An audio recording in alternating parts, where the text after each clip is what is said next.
Selamat pagi, selamat bergabung di mata kuliah komputer dalam pengembangan TIK AUT. Saya mohon maaf karena beberapa waktu kita harus sementara berpisah. Berpisah bukan karena apa, berpisah tatap mukanya. Sekarang saya berusaha dengan maksimal untuk memberikan informasi dalam keterbatasan tatap muka. Oleh karena itu saya mencoba untuk memberikan video perkuliahan yang nantinya silahkan teman-teman lihat dan pelajari di waktu teman-teman senggang dan melakukan aktivitas setelah teman-teman melihat video ini. Baik teman-teman, saya akan mulai dari bagaimana kita mendidik anak di era digital. Teman-teman yang sudah mengajar, teman-teman yang belum mengajar, punya adik, punya saudara yang masih kecil, mungkin ini ada tips-tips bagaimana mendidik adik-adik kalian dalam menghadapi era digital seperti sekarang. Apalagi sekarang kita dihadapkan mau tidak mau semua media, semua permainan, semua aktivitas tersedia secara digital. Nah, apa sih digital itu? Apa sih digital itu?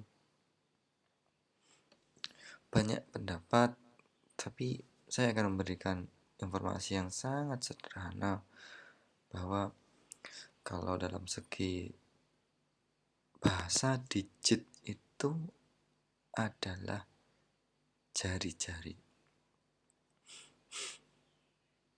Pertama itu, digit itu jari-jari. Jadi semua yang ada dalam dunia ini dapat diakses melalui jari-jari. Nah, kalian bisa pesan makanan lewat jari-jari kalian. Kalian bisa kuliah juga lewat jari-jari kalian. Kalian bisa berkomunikasi lewat jari-jari kalian. Kalian bisa melakukan aktivitas harian juga lewat jari-jari kalian. Maksudnya apa? Lapar pesan Gojek, mau belajar bisa buka YouTube, mau telepon orang tua jika tinggal calling lewat WhatsApp, ya dan lain sebagainya. Namun dari semua itu ada yang namanya perubahan. Di orang zaman dahulu perubahan itu sangat-sangat tidak nyaman pertama kali. Contoh, kalau kita punya orang tua yang tidak pernah melakukan aktivitas menggunakan gadget misalnya, mereka akan merasa kesulitan. Mereka akan merasa kesulitan ketika pertama kali menggunakan WhatsApp. Itu yang akan mereka rasakan. Namun, proses itu akan berjalan selama mungkin ya paling tidak 1 minggu, 2 minggu pertama mereka akan merasa kesulitan. Namun setelah itu mereka akan dalam kesehariannya akan ketagihan menggunakan gadget itu. Coba deh, orang tua kalian pasti akan merasakan hal yang sama dengan kalian megang HP terus, nggak berhenti-berhenti. Nah, itulah yang dinamakan revolusi digital. Pertama nggak nyaman, akhirnya mereka akan merasa nyaman. Nah, ini contoh revolusi digital mulai dari telepon, ini namanya Peter, telepon dial gitu, diputar dulu ceklik ceklik gitu. Kemudian ada handphone dengan sinyal, ini mungkin era saya di awal-awal kuliah, awal-awal sekolah. Kemudian sekarang tablet, gadget, dan lain sebagainya. Ini era-era kalian. Dimulai dari tahun 1980, teman-teman. Nah, ini yang akan saya sampaikan. Mungkin hari ini saya akan langsung ke bab ini agar teman-teman tahu mengapa kita sebagai seorang pendidik harus bersiap dengan fenomena perubahan sekarang. Contoh perangkat digital, ini ada televisi, ada jam digital, ada komputer, ada gadget, ada smartphone, ada laptop. Nah, sekarang konversi digitalnya. Konversi digital mulai dari buku yang dicetak ke e-books atau electronic books, ke surat yang ditulis, ke email. Saya pengen cerita bahwa mungkin kantor pos sekarang sudah sangat sedikit aktivitas surat menyurat secara offline. Jadi surat-surat yang dikirim sekarang lebih cepat dikirimkan menggunakan WA misal, menggunakan email misal. Email pun sekarang juga sudah sangat jarang. Orang-orang lebih cepat membuka lewat via WhatsApp, Telegram, dan aplikasi pengirim pesan lainnya. Kemudian mesin ketik, udah jarang sekali orang buat mesin ketik. Sekarang pakai komputer, laptop, dan lain sebagainya. Telepon juga, telepon kayak gitu yang ada di gambar ini sudah jarang digunakan. Sekarang sudah menggunakan ponsel pintar. Nah ini sudah sangat lama sekali. Ini gramophone, CD kaset, CD player, dan mungkin MP3 player. Jam juga sudah sangat berubah. Smartwatch sekarang yang laris. Nah, manfaat teknologi digital sebagai sumber informasi yang pertama, yang kedua membangun kreativitas, yang ketiga membangun komunikasi. Pastinya ya teman-teman ya, kalau sumber informasi kalian bisa mencari tahu tentang informasi apapun lewat tangan kalian.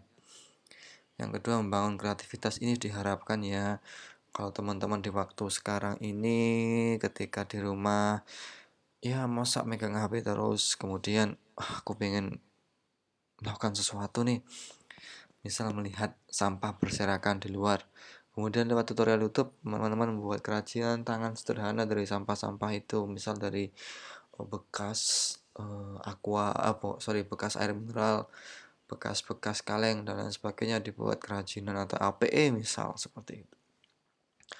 Itu membangun kreativitas, diharapkan seperti itu. Kemudian komunikasi teman-teman. Komunikasi inilah yang harus kita lakukan ketika kita memanfaatkan teknologi digital. Nah, ini yang diharapkan sebenarnya awalnya adalah untuk komunikasi. Dulu ada pager, jadi kita berkirim pesan lewat pager. Nanti dicari ya pager itu apa? PAGER pager. Kemudian ada HP. Kemudian sekarang ada smartphone. Nah, sekarang muncul teknologi-teknologi baru yang tidak mungkin terbendung.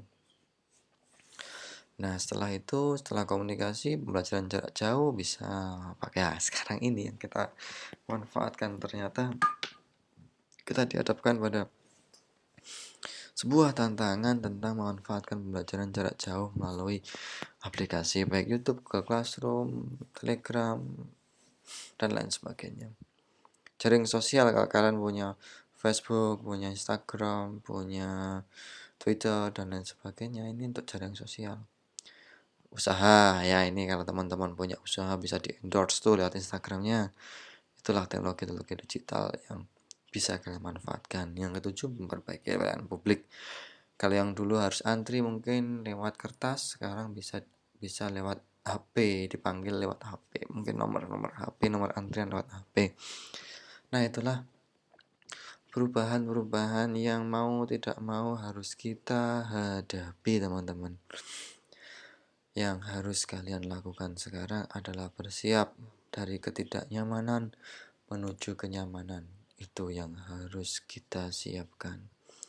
Nah, sekarang setelah kita menyiapkan diri kita, langkah selanjutnya adalah menyiapkan anak didik kita ternyata.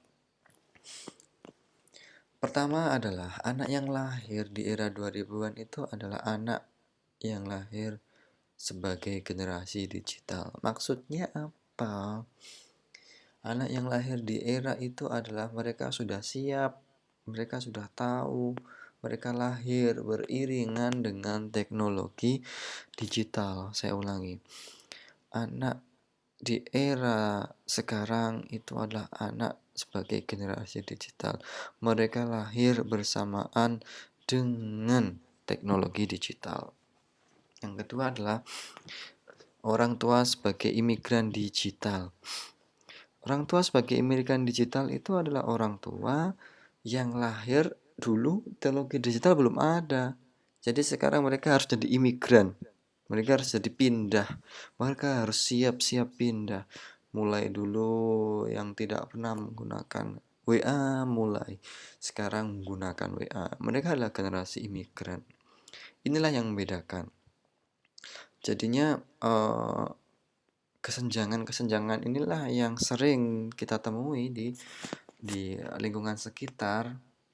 Jadi anak-anak generasi masa kini merupakan generasi digital generasi digital atau digital native, ini sinonim aja ya. Itu mereka yang lahir semenjak mereka mengenal yang namanya dunia digital. Jadi lahir ceprot gitu langsung difoto lewat WA. Itu generasi digital.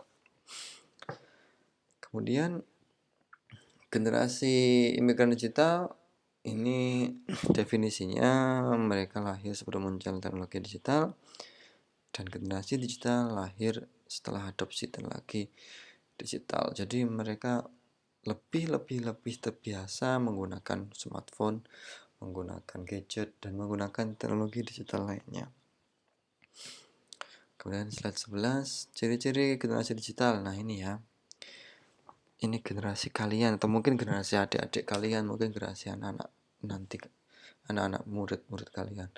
Generasi ini ramah-ramah membuat akun. Nah ini kalau ciri-cirinya seperti ini, punya Facebook, Twitter, Instagram, YouTube, pet sudah nggak ada ya. Mungkin diganti dengan akun media sosial yang lain, atau mungkin TikTokan ya. Sekarang sudah TikTokan. Mereka membuktikan mereka ada, mereka eksis, mereka harus diakui melalui media sosial. Privasinya cenderung mereka lebih terbuka, belak-belakan, dan cenderung berpikir frontal, agresif. Sering bertanya, apa-apa disampaikan lewat media sosial. Efeknya apa? Mereka memiliki kebebasan ekspresi yang sangat-sangat luar biasa. Jadi ketika mereka berada di tempat umum, di media sosial ini, seperti mungkin di Facebook ya, di Instagram, mereka lebih berani mengekspresikan diri.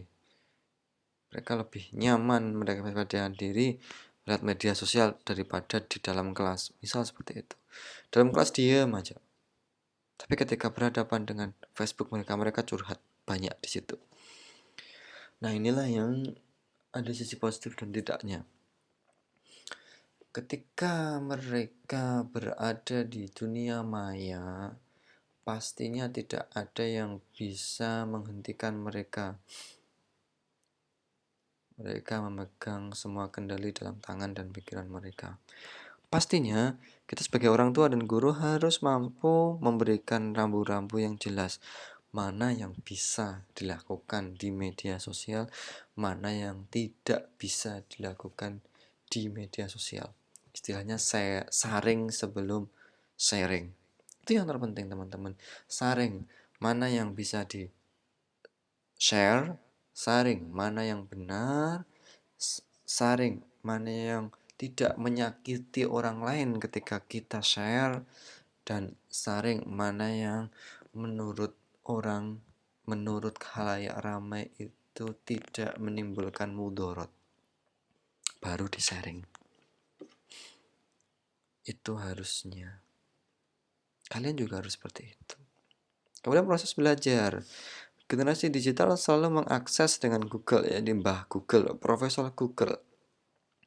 Jadi apapun yang ada di Google itu sebagai sandaran informasi. Tanya rumus Google, tanya perkuliahan Google, tanya tentang tutorial YouTube. Semuanya lewat dunia internet. Nah ini kita harus mampu melindungi anak-anak dari ancaman era digital, tapi tidak menghalangi potensi manfaat yang bisa ditawarkan. Ini insya Allah akan saya sampaikan di pertemuan selanjutnya. Saya akan memulai dengan singkat-singkat saja. Setelah ini mohon teman-teman nanti melakukan aktivitas di Google Classroom saya ya. Setelah melihat perkuliahan ini, singkat-singkat, yang terpenting nanti teman-teman mampu memahami apa yang sudah saya sampaikan. Ini nanti mohon dipantau Google Classroom-nya, aktivitasnya apa yang akan kalian lakukan. Oke teman-teman, mungkin dari saya cukup sekian. Nanti tolong dipantau terus Google Classroom-nya. Dan nantinya mohon apa yang kalian lakukan didasarkan atas dasar ikhlas, menuntut ilmu, dan mari berdoa bersama wabah virus ini segera berlalu. Terima kasih banyak. Assalamualaikum warahmatullahi wabarakatuh.